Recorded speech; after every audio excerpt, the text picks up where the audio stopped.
সমাগত অসমৰ পঞ্চায়ত নিৰ্বাচন আগন্তুক পঞ্চায়ত নিৰ্বাচনক লৈ এতিয়া ব্যস্ত হৈ পৰিছে সকলো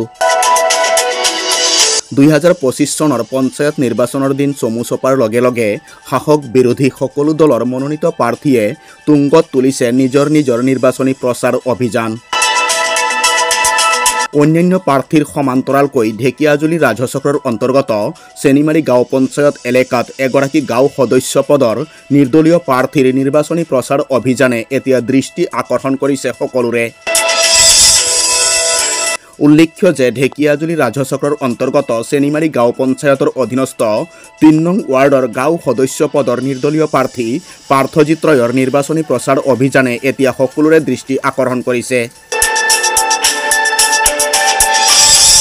আজি পাৰ্থজিৎ ৰয়ৰ সমৰ্থকসকলে ৰাইজৰ ঘৰে ঘৰে গৈ কাপ প্লেটৰ ছবিত ভোট দি পাৰ্থজিৎ ৰয়ক বিপুল ভোটত জয়ী কৰাবলৈ আহ্বান জনাইছে আমাৰ চেনিমাৰী গাঁও পঞ্চায়তৰ 3 নম্বৰ ৱাৰ্ডত মই এইবাৰ সদস্য পদত প্ৰতিদ্বন্দ্বিতা কৰি আছোঁ আৰু মই আশাবাদী যে মই এইবাৰ বিপুল ভোটত জয়ী হ'ম আৰু লগতে আমাৰ যি বিগত 5 বছৰত যি কামবিলাক আমাৰ মানে হোৱা নাই আৰু মানুহে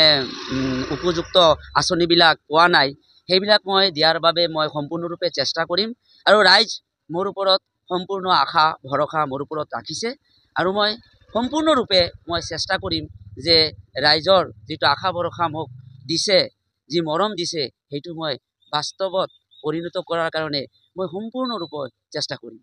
আমি পাৰ্থজিৎক জিতাবই লাগে আমাৰ আশাবাদী পাৰ্থজিৎ আমি যিটো কাম দেখুৱাই দিম সেইটো কাম পাৰ্থজিৎ কৰিব লাগিব আমাৰ বিশ্বাস আছে সেইকাৰণে আমি আগবাঢ়িছোঁ